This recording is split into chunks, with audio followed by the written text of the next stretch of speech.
C'est quoi ton jeu va vous faire découvrir ou redécouvrir un jeu vidéo, de société, de rôle ou de n'importe quel autre genre à travers une expérience marquante vécue par mon invité du jour. Installez-vous confortablement et bonne écoute.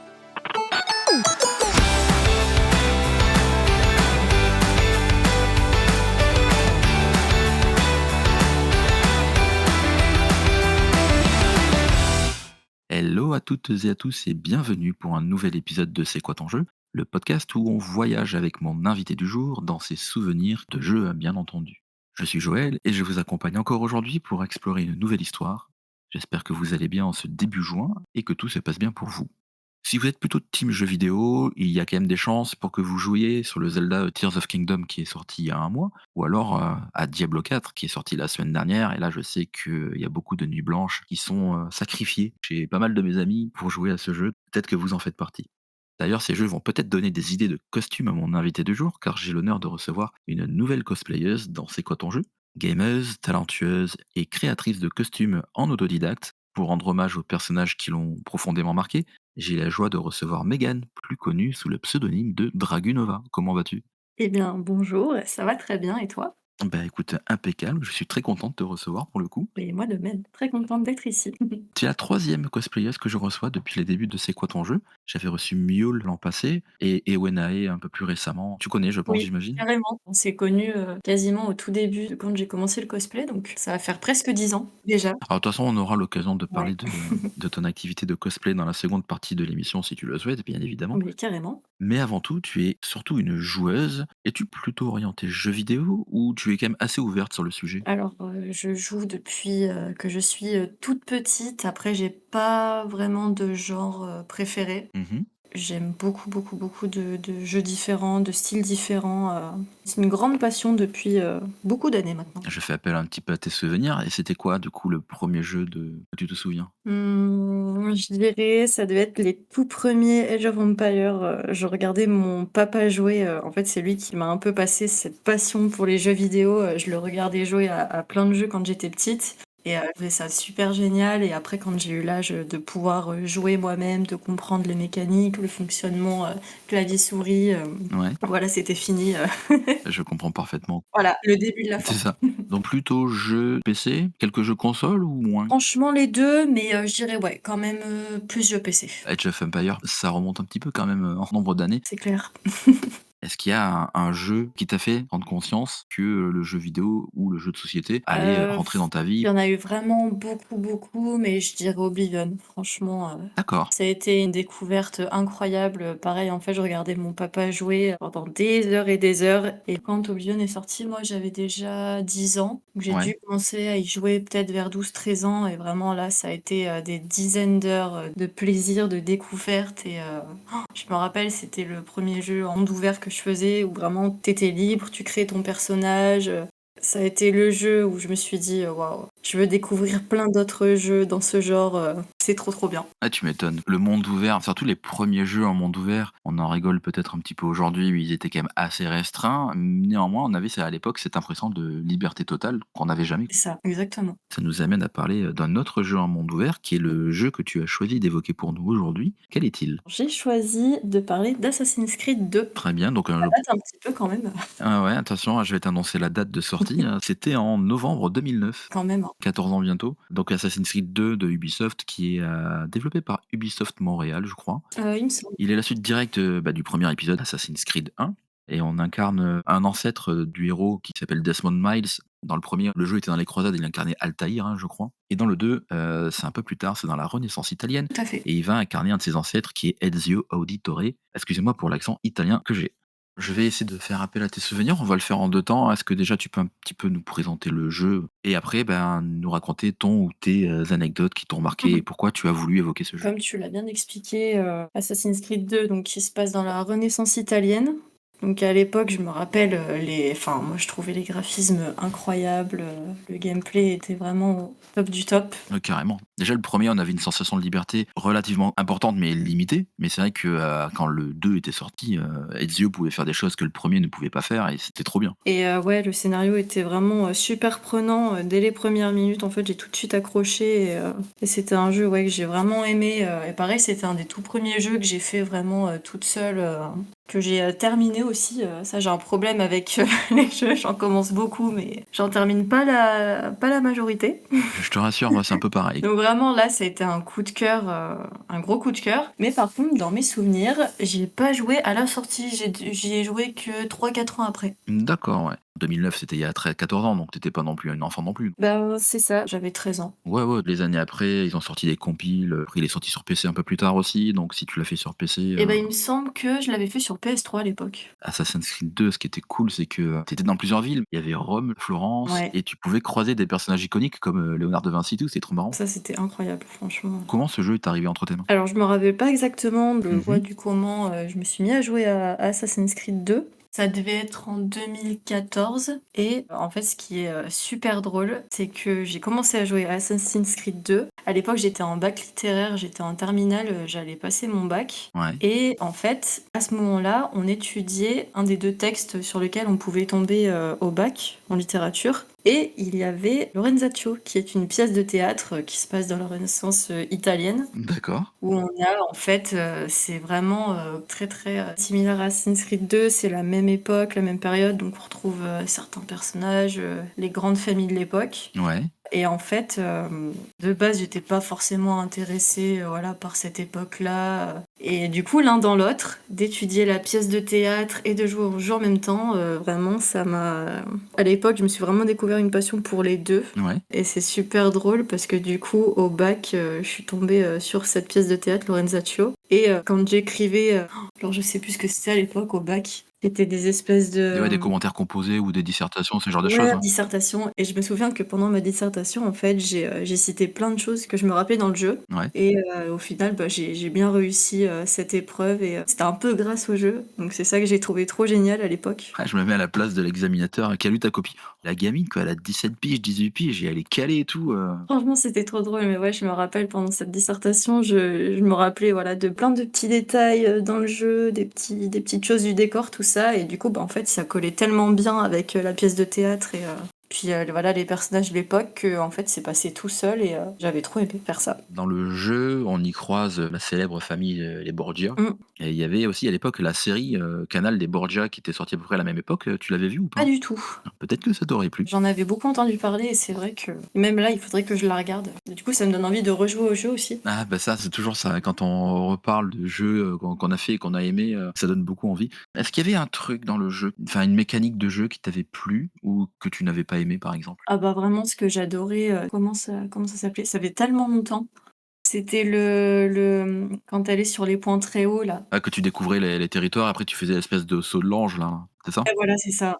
Franchement, ça, c'était incroyable. À chaque fois, j'étais mais je trouvais ça, tellement beau et pareil, il y a un moment, alors il me semble que c'était environ à la moitié du jeu où tu es sur ton cheval et tu galopes à travers, les paysages. J'avais trouvé ça incroyable. Je trouvais ça trop, trop beau. Ce qui était bien aussi, Ubisoft apportait beaucoup en fait de faits historiques. Il y a des choses qui s'étaient vraiment passées en fait, dans l'histoire, mais ils ont mis leur fiction dans des faits réels et ça nous permettait Ouais, d'apprendre c'est ça. un cours d'histoire interactif. Ouais, carrément, parce que c'est vrai que pour les personnes qui s'intéressaient pas forcément, à l'histoire ou voilà, à certaines périodes, ça donne envie à travers le jeu vidéo. Je trouve ça vraiment bien, quoi. Clairement, alors j'ai des souvenirs lointains du premier Assassin's Creed, hein, où justement le héros c'était Altaïr, dans les contrées, où il y avait les croisades. Ouais, Il y avait tout un pan d'histoire que je ne connaissais pas, ou enfin moi je suis pas forcément à fond dans l'histoire et ouais. quand tu tombais sur des documents et qui t'essaient de les retracer après, par rapport à ce qui s'est réellement passé, tu dis: «Ouais en fait, Assassin's Creed c'est vraiment un jeu fictif, mais ancré dans des situations réelles». Parce que des Assassin's Creed, hein, il y en a quand même eu une tartine, hein. Rétrospectivement en 2023, il y en a eu quand même énormément. Ouais, c'est ça. Tu as mis la main sur tous ou au bout d'un moment tu as un peu lâché l'affaire? Alors, j'avais joué au tout premier, er 3, j'ai pas de souvenir, je crois que je n'y avais pas joué. J'avais fait celui sur PS Vita avec, Aveline, il me semble et d'ailleurs qui Ouais. était à peu près, à la même époque que le 3. Mmh. Après, c'était Unity, le 5. Ouais. Alors là, celui-là, j'avais vraiment adoré et après, par contre, j'ai pas trop continué. Il me semble que j'avais testé Odyssey, mais j'avais pas accroché plus que ça après. J'ai lâché l'affaire. Ouais, moi j'ai lâché il y a un moment, j'ai lâché avec le 4 là, celui avec la piraterie aux Caraïbes. Oui. C'était très sympa, hein, mais ça commençait à devenir super étendu et ça fait partie de ce genre de jeu où pour les terminer, il te faut quand même des dizaines et des dizaines et des Et dizaines ouais, d'heures. c'est Bon, ça. ne font que 24 heures, hélas. malheureusement. Il paraît que le Assassin's Creed, Origins était pas mal aussi. Ouais. Bref. Bah, écoute, est-ce que tu as d'autres, petits moments marquants à raconter sur ce jeu? C'était vraiment ça, puis, cette petite, période-là du bac en même temps, j'avais trouvé ça vraiment trop drôle et du coup, c'est un super bon souvenir, parce que moi qui n'adorais pas absolument l'école, j'étais pas une très, très bonne élève, j'avoue que du coup, bah, en fait, les 2 combinés, Ah ouais, ouais, ça carrément. peut carrément changer, ta vision des cours et de l'école, quoi. De toute façon, ne dit-on pas que moins par moins ça fait plus? Très bien, merci pour, cette petite expérience, autour de Assassin's Creed. Au cœur du public, c'est probablement l'un des meilleurs épisodes, même si aujourd'hui il est un peu daté. Donc tu nous disais au début que ça faisait déjà 10 ans que tu fais du cosplay. J'imagine déjà que tu faisais déjà peut-être un peu de couture ou tu avais un peu un esprit créatif quand tu t'es lancé en 2013? Pas du tout. Ah bah, raconte-nous Ouais. ça alors. En fait, j'ai découvert le cosplay, parce que je suis une grande fan de la saga des Tomb Raider Mmh. et quand j'étais petite, et même maintenant le site existe encore, tu avais le site qui s'appelait, Captain Alban. Ouais, C'était vraiment la source sur tous les Tomb Raider, tu avais les Solus, tu avais, plein d'images sur les personnages, sur les reliques, enfin sur, tout plein de choses. C'était vraiment un site incroyable, même pour la collection, tu avais toutes les petites statuettes, les figurines. ouais, Et tu avais une catégorie, qui s'appelait les Lara amateurs et en fait, c'était des personnes de la vie de tous les jours qui se costumaient en Lara Croft. J'ai d'accord. découvert ça, moi j'avais 8-10 ans, je trouvais ça trop bien. Quand j'ai eu l'âge de commencer, voilà, d'être un petit peu grande, je me suis dit: «Allez, j'ai trop envie d'essayer, de tenter». Ouais. J'ai commencé à customiser, des petites parties, de vêtements, à faire du craft. Mmh. Alors au début, c'était vraiment une catastrophe parce que je savais me servir d'absolument aucun outil. Mais c'était vraiment pire que tout et c'est là vraiment où on se rend compte qu'on peut vraiment partir de rien. En s'entraînant, en faisant, beaucoup, beaucoup de pièces et ben, on peut arriver à faire des choses, qu'on trouve bien et qu'on peut vraiment s'améliorer. Je suis absolument d'accord avec toi. Aujourd'hui, tu dois regarder un petit peu ton passé avec un petit sourire. J'ai fait ça à l'époque, mon Dieu, quelle horreur. Mais c'est ça, des fois je retombe sur des trucs, je me dis: «Oh, poubelle». C'était horrible. Honnêtement, certains cosplays que tu fais, ils sont juste, waouh. Merci beaucoup. C'est quoi tes sources d'inspiration? Les héros que tu as toujours rêvé d'incarner, que tu as réussi à incarner ou ceux que tu souhaites faire? Ouh, alors là, voilà, j'aime tellement de jeux vidéo différents, d'univers différents qu'il y en a eu des dizaines et des dizaines. Un que je suis très fière d'avoir fait, bah, c'est un de mes derniers, le Laserotron de Fallout. Vraiment, je voulais trop faire un robot, incarner un robot Ouais, et ça, c'est vraiment quelque chose qui me plaît et en convention, j'adore. En fait, le fait qu'on ne voit pas mon visage, que j'ai un casque, ça me ouais, change totalement, mon caractère, parce que la chose avec lequel, j'ai du mal dans le cosplay, c'est un peu le roleplay, oui. autant tu mets un personnage badass, garçon manqué, bon ça va, c'est ça passe. Mais alors après, c'est assez compliqué dans le roleplay et le fait là d'avoir un casque, d'être vraiment en mode robot, en fait, je me libère Ouais. tellement et j'adore incarner, ce petit robot pendant les conventions. J'en ai vu, hein, des photos sur ton Instagram de ce cosplay-là. C'est impressionnant. Il t'a pris combien d'heures à réaliser? Je dirais une centaine d'heures. Alors après, j'étais vraiment dans le rush, je l'ai fait en 3 semaines. Je vais l'améliorer, là pour les mois qui viennent, mais ouais, je dirais bien 100 heures. C'est quand même sacrément costaud, quoi. Oui, Au niveau de la confection, tu as appris sur le tas, en apprenant de tes erreurs. c'est ça. À travers tes costumes, je vois de la couture, tu manipules le Warbler aussi. Ouais, alors bon, couture, je suis vraiment pas très forte, c'est pas du tout, ce que je préfère. Ouais. Moi, c'est plutôt beaucoup de customisation. Le Mmh. Worbla, je manipule, mais c'est pas ce que je préfère, c'est surtout pour renforcer mes armures. Je l'ai fait en mousse évasote, Ouais. intégralement quasiment. C'est vraiment incroyable. Puis en plus, tu as quand même des costumes aussi où tu intègres des LED et tout, donc franchement, c'est mortel. C'est vrai que c'est cool.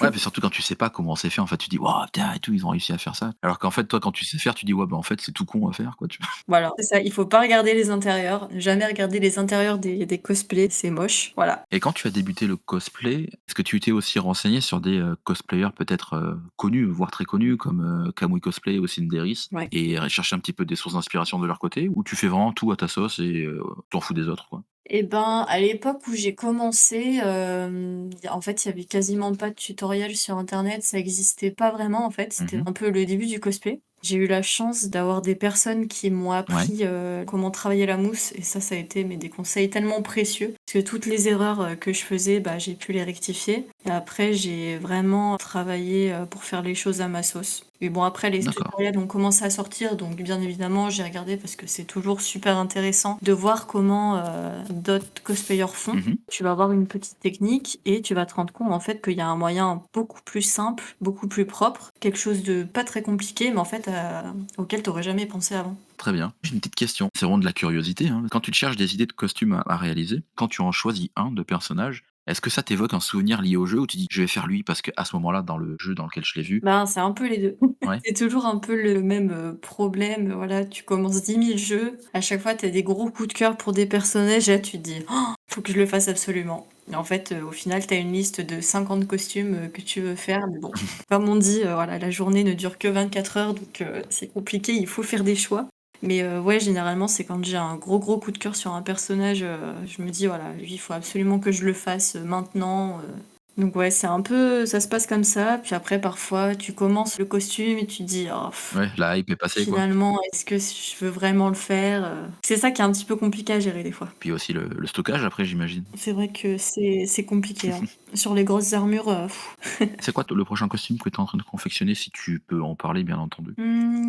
Alors là, je vais être sur pas mal de costumes, à la fois pour, Japan Expo. Mmh. Pour l'instant, je peux pas trop en parler, mais, on le verra, prochainement, sur mes réseaux sociaux. Alors sinon, j'ai, pour projet déjà de continuer un petit peu moi là mon la 030 Fallout, Mmh. l'améliorer, voilà, rajouter des petites, pièces d'armure. J'ai également, Pain de Final Fantasy, X-2 Ah! de prévu et une version, Enchantix des Wings. Je vais faire, Tecna. Donc tout ça, ça sera avec, ça sera des groupes avec des amis pour Japan Expo. C'est chouette. Ouais. Ah, j'avoue que Pain, tu allé le chercher loin parce que toi, le perso, je l'avais un peu oublié quand même. À vrai dire, ce sont mes 2 amis, Firedex et Kizume qui ont prévu de faire le duo pour Japan Expo. D'accord, donc elles font Yuna et Riku, j'imagine? Voilà, c'est ça et elles se sont mis toutes les 2 en mode, «Oh allez, il nous manque une Pain», et vu que voilà, elles savaient que j'allais à la Japan Expo les 4 jours, j'ai dit: «Bon, là je suis Allez, obligée», le style un peu garçon manqué badass, j'ai fait: «C'est bon, c'est pour moi, let's go». chouette, chouette. Là, on parle de cosplay depuis quelques minutes. J'imagine qu'il y a quand même pas mal de gens qui vont être curieux de savoir où on peut te retrouver. Donc, est-ce que tu peux leur dire où on peut te retrouver sur les réseaux? Je suis, la plupart du temps active sur, Twitter et Instagram. Le nom c'est Dragunova, tiré du bas, cos. Comme cosplay, j'imagine? Tout à fait, je suis, un petit peu active sur, Facebook, mais beaucoup moins. Mais voilà, c'est en priorité, Twitter, et Instagram. Et un petit peu TikTok aussi, mais beaucoup moins. Très bien. Je mettrai toutes les infos, comme ça les gens pourront aller rechercher tous ceux qui veulent. Y compris, j'ai vu que tu avais un Patreon où on pouvait te soutenir. Donc, si les gens adhèrent à ce que tu fais, je les encourage à aller faire un tour sur ton Patreon. Merci beaucoup, c'est très gentil. Petit Patreon, voilà, où je poste, en fait l'intégralité des shootings photos que je fais. Donc au lieu d'avoir, voilà, 1 ou 2 photos, sur les réseaux sociaux, vous avez le shoot complet. Je poste aussi des petits tutoriels, c'est des petits, Mmh. les plans des travaux que je fais. Donc pas tout évidemment parce que ça prend vraiment, énormément de temps, à faire. Mais, voilà ce que vous pouvez retrouver sur le Patreon. Très bien. Eh ben, écoutez, et pour ma part, vous pourrez retrouver les épisodes ainsi que les actualités du podcast sur cqtj.fr, sur Instagram CQTJ Podcast et sur mon Twitter @joels82, Joel3S, enfin 3 fois la lettre S 82. N'hésitez pas aussi à venir sur le Discord de la communauté qui est toujours aussi désertique, mais bon, au moins, si vous avez envie de nous partager une de vos expériences sur un jeu qui vous a marqué, n'hésitez pas. Et voilà, bah écoute, Dragunova, merci beaucoup pour ce petit moment. Eh bien, merci à toi, c'était, très, très sympa, de m'être replongée, dans de vieux souvenirs. Ça fait toujours plaisir, Donc tu vas aller, refaire le jeu dans pas très longtemps. carrément.